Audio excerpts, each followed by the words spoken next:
ಸಂತೂ ಶುರುವಾಯಿತು ಕಲಬುರಗಿ ಹಂತಕರ ಹುಡುಕಾಟ. ಕಲಬುರಗಿ ಹಂತಕರ ಹುಡುಕಾಟಕ್ಕೆ ಎಸ್ಐಟಿ ಸಿದ್ಧತೆಯನ್ನ ಮಾಡಿಕೊಂಡಿದೆ. ಕಲಬುರಗಿ ಹತ್ಯೆ ಆರೋಪದಡಿ ಓರ್ವನನ್ನ ವಶಕ್ಕೆ ಕೂಡ ಪಡೆಯೋದಕ್ಕೆ ಸಿದ್ಧತೆಯನ್ನ ನಡೆಸಿರುವಂತದ್ದು. ಇಲ್ಲಿ ನೋಡ್ತಾ ಇದ್ವಿ, ಕಲಬುರಗಿ ಅವರ ಹತ್ಯೆಯಾಗಿ ಈಗ ಆಲ್ರೆಡಿ ವರ್ಷಗಳೇ ಕಳೀತಾ ಬರ್ತಾ ಇದೆ. ಇಷ್ಟಾದ್ರೂ ಕೂಡ ಇದುವರೆಗೂ ಅವರ ಅಂದ್ರೆ ಈ ಒಂದು ಪ್ರಕರಣಕ್ಕೆ ಸಂಬಂಧಪಟ್ಟಂತೆ ಯಾರು ಕೊಲೆ ಮಾಡಿದ್ದು, ಏನು ಎತ್ತ ಇದುವರೆಗೂ ಪತ್ತೆ ಆಗಿಲ್ಲ.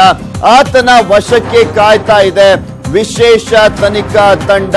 ಆತನ ವಶಕ್ಕೆ ಪಡೆಯಲು ಮೇ 28ರವರೆಗೂ ಕೂಡ ಕಾಯಲೇಬೇಕಾದಂತ ಪರಿಸ್ಥಿತಿ ಇದೆ. ಮೇ 28ರಿಂದ ಶುರುವಾಗಲಿದೆ ಅಸಲಿ ತನಿಖೆ. ಕಲಬುರಗಿ ವಿಚಾರಕ್ಕೆ ಸಂಬಂಧಪಟ್ಟಂತೆ ಸಾಹಿತಿ ಎಂಎಂ ಕಲಬುರಗಿ ಅವರ ಹತ್ಯೆಯ ವಿಚಾರಕ್ಕೆ ಸಂಬಂಧಪಟ್ಟಂತೆ ಇಲ್ಲಿ ಆತನನ್ನ ವಶಕ್ಕೆ ಪಡೆಯೋದಕ್ಕೆ ಹುಬ್ಬಳ್ಳಿ ಕೋರ್ಟ್ ನಲ್ಲಿ ಎಸ್ಐಟಿ ಈಗ ಆಲ್ರೆಡಿ ಅರ್ಜಿಯನ್ನ ಕೂಡ ಸಲ್ಲಿಸಿರುವಂತದ್ದು. ಮೇ 27ರವರೆಗೆ ಕೋರ್ಟ್ಗೆ ರಜೆ ಇದೆ. ಸೊ ಹೀಗಾಗಿ ಮೇ 28ರಂದು ಎಸ್ಐಟಿ ಅರ್ಜಿ ವಿಚಾರಣೆಗೆ ಬರುತ್ತೆ.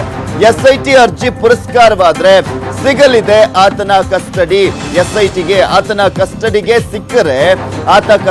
ಸಿಕ್ಕರೆ ಕಲಬುರಗಿ ಕೇಸ್ ಬಹುತೇಕ ಇತ್ಯರ್ಥ ಆಗುತ್ತೆ ಅಂತಲೂ ಕೂಡ ಹೇಳಲಾಗ್ತಾ ಇದೆ. ಯಾರು ಆತನೇ ಹಂತಕ ಅಂತ ಡಿಸೈಡ್ ಆಗಿದ್ಯಾ ಅನ್ನುವ ಪ್ರಶ್ನೆ ಕೂಡ ಇದೆ. ಇದ್ರ ಬಗ್ಗೆನೂ ಕೂಡ ಮಾಹಿತಿಯನ್ನ ಕೊಡ್ತೀವಿ. ಏನಾಗ್ತಾ ಇದೆ, ಯಾವ ರೀತಿಯಾಗಿ ತನಿಖೆ ನಡೀತಾ ಇದೆ, ಯಾರು ಆ ಹಂತಕ ಅಂತ.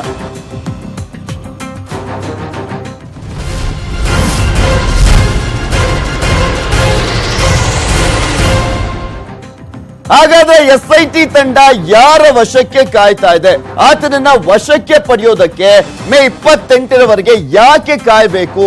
ಆತ ಕಸ್ಟಡಿಗೆ ಸಿಕ್ಕರೆ ಕಲಬುರಗಿ ಕೇಸ್ ಬಹುತೇಕ ಇತ್ಯರ್ಥವಾಗುತ್ತಾ? ಯಾರು ಆತನೇ ಹಂತಕ ಅಂತ ಡಿಸೈಡ್ ಆಗಿದ್ಯಾ? ಈ ಎಲ್ಲಾ ಪ್ರಶ್ನೆಗಳು ಕೂಡ ಮೂಡ್ತಾ ಇದೆ. ಎಸ್ಐಟಿ ವಶಕ್ಕೆ ಪಡೆಯೋದಕ್ಕೆ ಕಾಯ್ತಾ ಇರೋದು ಆತನಿಗಾಗಿ. ಆತನ ಹೆಸರು ಬೇರೆ ಏನು ಅಲ್ಲ, ಅಮೂಲ್ ಕಾಳೆ. ನಿಮ್ಗೆ ಈಗ ಆಲ್ರೆಡಿ ಚಿರಪರಿಚಿತ ಆಗಿದೆ. ಮಾಧ್ಯಮಗಳೆಲ್ಲ ಕಡೆ ನೀವು ಕೇಳಿದಿರಾ. ಗೌರಿ ಲಂಕೇಶ್ ಹತ್ಯೆಯ ಸಂದರ್ಭದಲ್ಲಿ ಈತನ ಹೆಸರು ಪ್ರಮುಖವಾಗಿ ಕೇಳಿ ಬಂದಿತ್ತು. ಅದಾದ ಮೇಲೆ ಈತನನ್ನ ಬಂಧಿಸಲಾಗಿತ್ತು. ಈಗ ಆಲ್ರೆಡಿ ಈತನನ್ನ ಬಂಧಿಸಿ ವಿಚಾರಣೆಯನ್ನ ಕೂಡ ಮಾಡಲಾಗ್ತಾ ಇದೆ. ಗೌರಿ ಹತ್ಯೆ ಕೇಸ್ನ ಆರೋಪಿಯಾಗಿದ್ದಾನೆ ಅಮೂಲ್ ಕಾಳೆ. ಗೌರಿ ಹಂತಕರನ್ನ ಡ್ರಿಲ್ ಮಾಡಲು ಸಜ್ಜಾಗಿದೆ ಎಸ್ಐಟಿ. ಗೌರಿ ಹಂತಕರ ವಿಚಾರಣೆಗೆ ಅನುಮತಿಯನ್ನ ಕೇಳಿರುವಂತದ್ದು ಎಸ್ಐಟಿ. ಹುಬ್ಬಳ್ಳಿ ಕೋರ್ಟ್ ನಲ್ಲಿ ಅರ್ಜಿಯನ್ನ ಸಲ್ಲಿಸಿದೆ ಎಸ್ಐಟಿ. ಸೊ ಹೀಗಾಗಿ ಮೇ 28ರವರೆಗೂ ಕೂಡ ಕಾಯಲೇಬೇಕಾದಂತ ಪರಿಸ್ಥಿತಿ ಇದೆ ಎಸ್ಐಟಿಗೆ. ಅಮೂಲ್ ಕಾಳೆ ವಶಕ್ಕೆ ಕೋರಿ ಅರ್ಜಿಯನ್ನ ಸಲ್ಲಿಸಿದೆ ಎಸ್ಐಟಿ. ಪ್ರೊಫೆಸರ್ ಎಂಎಂ ಕಲಬುರ್ಗಿ ಹತ್ಯೆ ಪ್ರಕರಣದಲ್ಲಿ ವಿಚಾರಣೆಯನ್ನ ನಡೆಸಲಿದೆ. ವಿಚಾರಣೆಗೆ ಅನುಮತಿಯನ್ನ ಈಗ ಆಲ್ರೆಡಿ ಕೇಳಿರುವಂತದ್ದು. ಮಹಾರಾಷ್ಟ್ರ ಎಸ್ಐಟಿ ವಶದಲ್ಲಿದ್ದ ಅಮೂಲ್ ಕಾಳೆ ಈಗ ಇತ್ತೀಚೆಗಷ್ಟೇ ಜೈಲು ಸೇರಿದ್ದಾನೆ. ಈ ಅಮೂಲ್ ಕಾಳೆ ಕಲಬುರ್ಗಿ ಹತ್ಯೆ ಪ್ರಕರಣದಲ್ಲಿ ಅಮೂಲ್ ಕಾಳೆಯ ಕೈವಾಡ ಇದೆಯಾ ಅನ್ನುವ ಪ್ರಶ್ನೆಗೆ ಆತನನ್ನ ವಿಚಾರಣೆಗೆ ಒಳಪಡಿಸಿದಂತ ಸಂದರ್ಭದಲ್ಲಿ ಗೊತ್ತಾಗಲಿದೆ. ಸೊ ಇದಕ್ಕೋಸ್ಕರನೇ ಎಸ್ಐಟಿ ತಂಡ ಈಗ ಆಲ್ರೆಡಿ ಅರ್ಜಿಯನ್ನ ಸಲ್ಲಿಸಿರುವಂತದ್ದು. ಅಮೂಲ್ ಕಾಳೆ ತಂಡದಿಂದಲೇ ಕಲಬುರ್ಗಿ ಕೊಲೆ ಶಂಕೆಯನ್ನ ವ್ಯಕ್ತಪಡಿಸಲಾಗ್ತಾ ಇದೆ. ಅಮೂಲ್ ಕಾಳೆ ವಿಚಾರಣೆಯಿಂದ ಇನ್ನಿಬ್ಬರನ್ನ ಪತ್ತೆ ಹಚ್ಚುವಂತ ಸಾಧ್ಯತೆ ಕೂಡ ಇದೆ. ಗುಂಡು ಹಾರಿಸಿದವರು, ಬೈಕ್ ಓಡಿಸಿದವರು ಸಿಗುವಂತ ಸಾಧ್ಯತೆ ಕೂಡ ಇದೆ. ಸೊ ಇದಕ್ಕೋಸ್ಕರನೇ ಎಸ್ಐಟಿ ತಂಡ ಇಲ್ಲಿ ಹುಬ್ಬಳ್ಳಿ ಕೋರ್ಟ್ ನಲ್ಲಿ ಅರ್ಜಿಯನ್ನ ಸಲ್ಲಿಸಿರುವಂತದ್ದು. ಮೇ 27ರವರೆಗೂ ಹುಬ್ಬಳ್ಳಿಯಲ್ಲಿ ಕೋರ್ಟ್ ರಜೆ ಇದೆ. ಸೊ ಹೀಗಾಗಿ 28ನೇ ತಾರೀಕು ಎಸ್ಐಟಿ ಸಲ್ಲಿಸಿರುವಂತ ಅರ್ಜಿಯನ್ನ ವಿಚಾರಣೆಗೆ ಕೈಗೆತ್ತಿಕೊಳ್ಳುವಂತ ಸಾಧ್ಯತೆ ಇದೆ.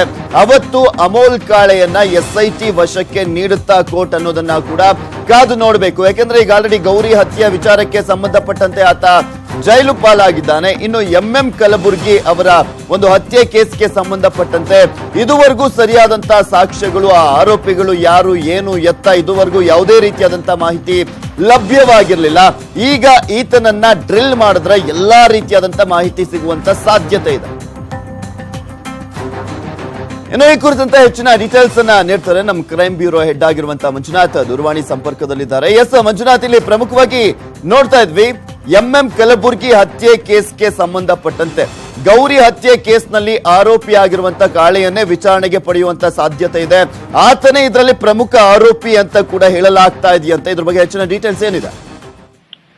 ಪೃಥ್ವಿ, ಇಡೀ ಪ್ರಕರಣದ ಹಿಂದೆ ಅಮೂಲ್ ಕಾಳೆ ಮತ್ತು ಅವನ ಟೀಮ್ ಕೆಲಸ ಮಾಡಿರಬಹುದು ಅನ್ನುವಂತಹ ಒಂದು ಸಾಧ್ಯತೆಯನ್ನ ಮೇಲೆ ಮತ್ತೆ ಈ ಹಿಂದೆ ನಡೆಸಿರುವಂತಹ ವಿಚಾರಣೆಯಲ್ಲಿ ಹಲವಾರು ಅಂಶಗಳು ಹೊರಗಡೆ ಬಿದ್ದಿರುವಂತಹ ಕಾರಣಕ್ಕಾಗಿ ಈಗ ಪುನಃ ಅಮೂಲ್ ಕಾಳೆಯನ್ನ ನಮ್ಮ SIT ಏನು ವಿಶೇಷ ತನಿಖಾ ತಂಡ ಇದೆ ಅದು ತನ್ನ ವಶಕ್ಕೆ ಪಡೆದು ವಿಚಾರಣೆ ಮಾಡಲಿದೆ. ಅದಕ್ಕೋಸ್ಕರ ಇದು ಈ ಪ್ರಕರಣ ನಡೆದಿರುವಂತದ್ದು ಹುಬ್ಬಳ್ಳಿ ಮತ್ತು ಧಾರವಾಡ ಭಾಗದಲ್ಲಾಗಿರೋ ಕಾರಣಕ್ಕೆ ಅಲ್ಲಿನ ಸೆಷನ್ಸ್ ನ್ಯಾಯಾಲಯದಲ್ಲಿ ಅನುಮತಿಯನ್ನ ಪಡೆದು ಆರೋಪಿಯನ್ನ ವಿಚಾರಣೆಗೆ ತೆಗೆದುಕೊಳ್ಬೇಕಾಗುತ್ತೆ. ಹಾಗಾಗಿ SIT ಈಗಾಗಲೇ ಹುಬ್ಬಳ್ಳಿಯ ಸೆಷನ್ಸ್ ನ್ಯಾಯಾಲಯದಲ್ಲಿ ಅರ್ಜಿಯನ್ನು ಸಲ್ಲಿಸಿದೆ. ಈಗ ರಜಾ ಕಾಲ ಆಗಿರೋದ್ರಿಂದ ನ್ಯಾಯಾಲಯಕ್ಕೆ ಈ ಅರ್ಜಿಯ ವಿಚಾರಣೆ 28ಕ್ಕೆ ಬರುವ ಸಾಧ್ಯತೆ ಇದೆ ಅಂತ ಹೇಳಲಾಗ್ತಾ ಇದೆ. ಸೊ 28ರಂದು ಕಸ್ಟಡಿಗೆ ತೆಗೆದುಕೊಂಡು ಪುನಃ ಈ ಪ್ರಕರಣದಲ್ಲಿ ಏನೆಲ್ಲ ನಡೆದಿದೆ ಅಥವಾ ಇನ್ನು ಯಾರಿದ್ದಾರೆ ಅನ್ನುವಂಥದ್ದು ಪ್ರಮುಖವಾಗಿ ಗುರುತಿಸಬೇಕಾಗಿದೆ. ಯಾಕಂದ್ರೆ ಗುಂಡು ಹಾರಿಸಿದವರು ಯಾರು ಅನ್ನೋದು ಈ ತನಕವೂ ಕೂಡ ಮಾಹಿತಿ ಲಭ್ಯ ಆಗಿಲ್ಲ. ಮತ್ತೆ ಆ ಬೈಕ್ ರೈಡ್ ಮಾಡಿದವರು ಯಾರು, ಅದು ಬಳಸಿದ್ದು ಎಲ್ಲಿಂದ ತಂದಿದ್ದು, ಈ ಎಲ್ಲಾ ಮಾಹಿತಿಗಳು ಕೂಡ ಹೊರಗಡೆ ಬಿಡಬೇಕಾಗಿದೆ. ಹಾಗಾಗಿ ಆರೋಪಿಯನ್ನ ಅಮೂಲ್ ಕಾಳೆಯನ್ನ ವಿಚಾರಣೆಗೆ ತೆಗೆದುಕೊಳ್ಳುವಂತ ಕಲಬುರ್ಗಿ ಹತ್ಯೆ ಕೇಸ್ಗೆ ಸಂಬಂಧಪಟ್ಟಂತೆ ಈಗ ಆಲ್ರೆಡಿ ಅರ್ಜಿ ಸಲ್ಲಿಸಿದ್ದಾರೆ, ಆತನನ್ನ ವಿಚಾರಣೆ ಕೂಡ ನಡೆಸಲಿದ್ದಾರೆ SIT ತಂಡ. ಬಟ್ ಇಲ್ಲಿ ಗೌರಿ ಹತ್ಯೆ ಕೇಸ್ಗೆ ಸಂಬಂಧಪಟ್ಟಂತೆ ಈತನ ಕೈವಾಡ ಇರೋದು ಈಗ ಆಲ್ರೆಡಿ ರುಜುವಾತ್ ಆಗಿದೆಯಾ?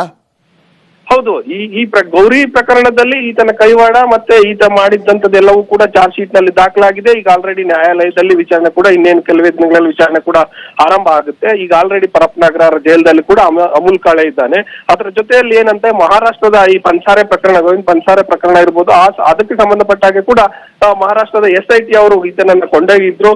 ಮೊನ್ನೆ ಅಷ್ಟೇ ಬಾಂಬೆಯಿಂದ ಕರ್ಕೊಂಡು ಬಂದು ಇಲ್ಲಿ ಅಂದ್ರೆ ಪರಪ್ಪನಗರ ಜೈಲಿಗೆ ಬಿಟ್ಟಿದ್ದಾರೆ.